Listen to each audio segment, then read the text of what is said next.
अम्बेडकर ने जो हमको संविधान दिया, उस संविधान के माध्यम से ही हम लोगों का अधिकार मिला है। देश की आज़ादी के पहले हम लोगों के कोई अधिकार नहीं थे। जब संविधान का मसौदा तैयार हुआ 1949 में 26 नवंबर को संविधान का मसौदा अंगीकृत किया गया। उसके बाद भी कई विसंगतियां थी। बहुत सारे लोग चाहते थे हमारे अधिकार हमको ना मिले, लेकिन बाबा साहब अम्बेडकर जी अडिग रहे। उन्होंने जो संविधान बनाया उसमें सबको अधिकार मिले हैं। लोग कहते हैं बाबा साहब अम्बेडकर सिर्फ अनुसूचित जाति समाज के लीडर थे। मैं कहता हूँ बाबा साहब अम्बेडकर सिर्फ अनुसूचित जाति नहीं, उन सब लोगों के जो गरीब है, महिला है, पिछड़े वर्ग हैं, और उन सबको जो अधिकार समानता का उन्होंने दिलाया, वो सिर्फ बाबा साहब अम्बेडकर जी सबके नेता हैं। वो अकेले हमारे समाज के नेता नहीं।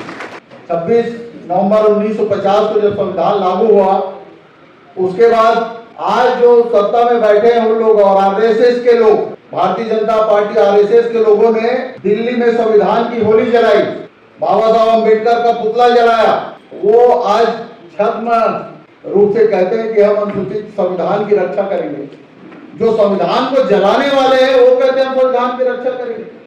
वो इसलिए कहते हैं कि बाबा साहब अम्बेडकर ने जो संविधान में हमको ताकत दी है, उस ताकत को देख के डरते हैं, इसलिए वो इस तरह की बात करते हैं। आज हमको जो समानता का अधिकार मिला है, बाबा साहब अम्बेडकर ने हमको संविधान में दिया है।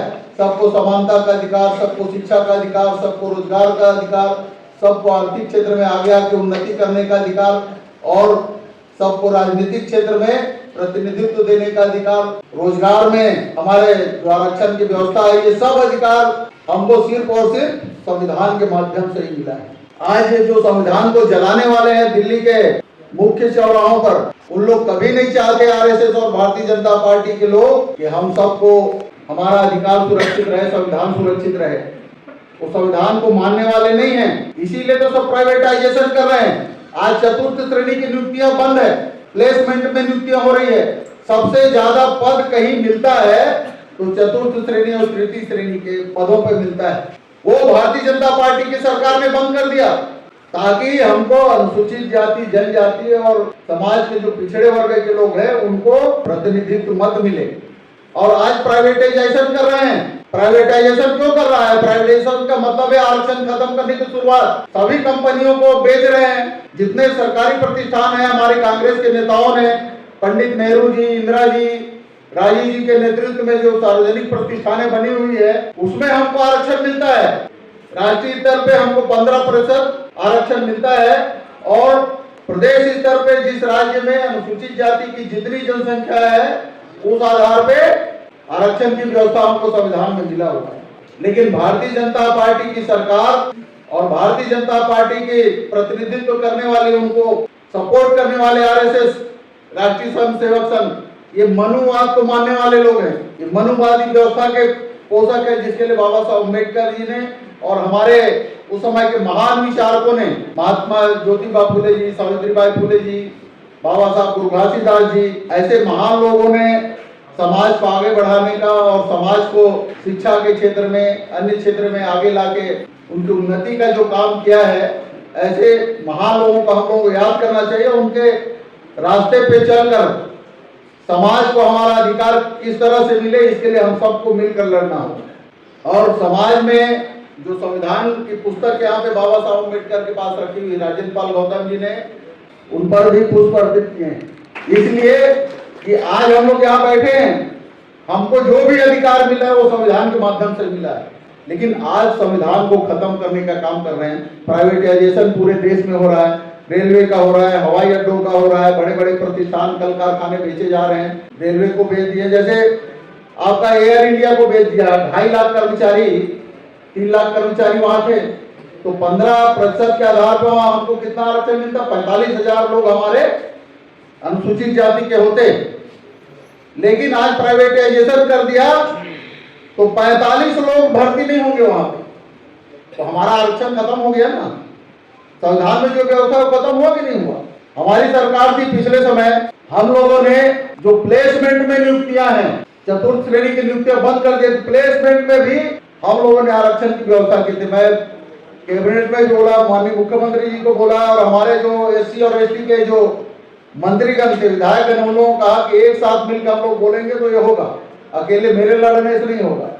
और सब लोगों ने कहा कि प्लेसमेंट में भी आरक्षण की व्यवस्था होनी चाहिए।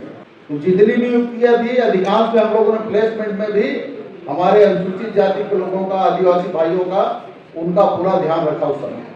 भारतीय जनता पार्टी की सरकार जैसे बनी 2012 में हमारा आरक्षण जो मध्य प्रदेश में 16% हमको मिलता था, काट के कितना प्रतिशत कर दिया? 12% किया। क्यों किया? इसलिए कि अनुसूचित जाति के अधिकार को खत्म करना था, कम करना था। सेंसस में हमारी जनसंख्या 2011 में जो सेंसस हुआ था, 2001 में और 2011 में जो सेंसस हुआ, उसमें हमारी जनसंख्या 12.82% है। वो सेंसस भी गलत हुआ था क्योंकि हमारे जो अधिकांश लोग हैं, जो गरीब लोग हैं, मजदूरी करते हैं, वो पलायन करके बाहर चले जाते हैं। कभी कम से कम 30% जनसंख्या हमारी बाहर पलायन करके जाती कि नहीं जाती है। बहुत सारे गांव में तो मैं देखा हूँ, जांजगीर जिले में भी कई घरों में अपने घर में ताला लगा देते हैं गेट पे और उसके सामने मिट्टी का दीवार खड़ा कर देते हैं और 4 महीने 6 महीने बाहर जाके काम करते हैं। तो उन लोगों का जनगणना नहीं हुआ। हमारी वास्तविक जनसंख्या जो है 16% है, लेकिन संवैधानिक व्यवस्था में जो 13% हमको मिलना चाहिए। पिछली सरकार में हम लोगों ने लड़ाई किया, भूपेश बघेल जी को कहा कि भाई हमारा जनसंख्या जितना है, यहाँ बहुत सारे लोग मंच में बैठे हैं, इधर वाले भी बैठे हैं, सब लोग इच्छा थी कि जितना आरक्षण हमको मिलना चाहिए संवैधानिक अधिकार, उस आधार पे हमको 13% मिलना चाहिए। हम लोगों ने विधानसभा में उसका प्रस्ताव पारित किया, बिल लाया। बीजेपी के विरोध के बाद भी उन लोगों ने बहिर्गमन कर दिया विधानसभा से।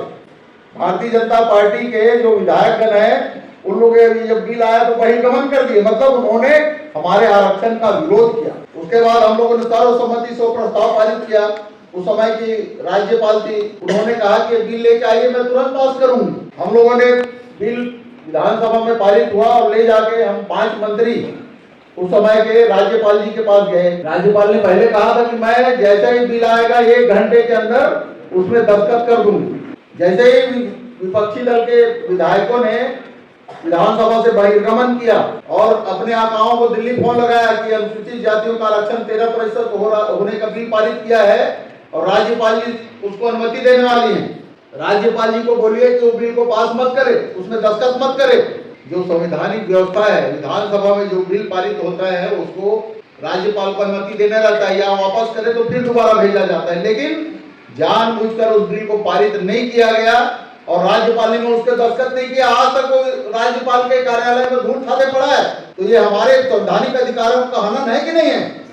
और आज भारतीय जनता पार्टी यही कर रही है। हम लोगों को जो संविधान में हमारी जो व्यवस्था है, उसमें शिक्षा के क्षेत्र में हम लोगों को आगे आके काम करना चाहिए और हमारे आर्थिक क्षेत्र में भी हम लोगों को आगे आके काम करना चाहिए। जब तक हम इन 2 क्षेत्रों में काम नहीं करेंगे, और राजनीतिक क्षेत्र में भी अगर आपको अधिकार लेना है तो सबको इकट्ठा होकर काम करना पड़ेगा। जो बहुत सारे नेतृत्व ऐसे रहते हैं, चाहे प्रदेश का हो या देश का हो, वो भी बहुत सारी जगह मनुवादी मानसिकता से पीड़ित रहते हैं, जो हमारे लोगों को अधिकार मत मिले इसके लिए लगे रहते हैं। तो हम लोग इकट्ठा रहेंगे, कोई ताकत नहीं है जो आपके अधिकारों को कम कर सके। हमारी अनुसूचित जाति की बहुलता यहाँ पे छत्तीसगढ़ में है, जो सबसे ज्यादा जनसंख्या आदिवासियों की 32% है। उसके बाद सबसे ज्यादा दूसरे नंबर में जो लोग हैं वो हमारे अनुसूचित जाति के लोग हैं, 13% उनका है। और ओबीसी जो 46% कहते हैं, उसमें 36 जो अलग अलग समाज है, उसमें साहू समाज की संख्या सबसे ज्यादा, उसकी संख्या भी हम लोगों से कम है, बाकी समाजों का तो और भी कम है। तो ऐसे बहुत सारे जात हैं उसमें, लेकिन प्रदेश में हमारे 10 सीट आरक्षित है, उनके लिए 29 सीट है, तो लगभग आधा सीट तो हम लोगों का है। अभी विधानसभा चुनाव में और लोकसभा चुनाव में हमारे समाज के 80-85% वोट कांग्रेस को मिला है। मिला कि नहीं मिला है? सभी जगह।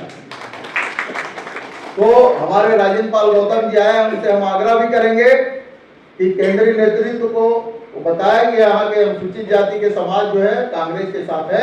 छत्तीसगढ़ के अलावा अन्य राज्यों में भी हमारे अनुसूचित जाति के जो समाज है उनको पर्याप्त प्रतिनिधित्व मिले, उनको उनका अधिकार मिले, इसके लिए वो हमारी आवाज बनकर काम करेंगे। मैं एक प्रस्ताव लाना चाहता हूँ। जो हमारी कांग्रेस की सबसे बड़ी कमेटी होती है, कांग्रेस वर्किंग कमेटी, उस कमेटी में कम से कम हमारा अनुसूचित जाति का जो समाज है 15% पूरे देश में है, तो उसका प्रतिनिधित्व हमारे के राजू साहब हैं, आदरणीय राजेंद्र पाल गौतम जी हैं, वो करते हैं। तो हम हमारे राष्ट्रीय अध्यक्ष जी से आग्रह करेंगे और एक प्रस्ताव पारित करना चाहता हूँ, प्रस्ताव लाता हूँ, आप लोगों का समर्थन मिलेगा मैं ऐसा आशा करता हूँ।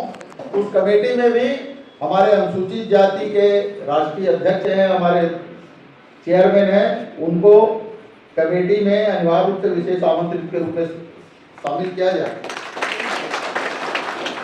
मैं प्रस्ताव करता हूं, छत्तीसगढ़ प्रदेश कांग्रेस कमेटी अनुसूचित जाति विभाग प्रस्ताव करती है कि कांग्रेस वर्किंग कमेटी में अनुसूचित जाति विभाग के राष्ट्रीय अध्यक्ष चेयरमैन को भी विशेष आमंत्रित सदस्य नामांकित किया जाए। आप सबका बहुत बहुत धन्यवाद।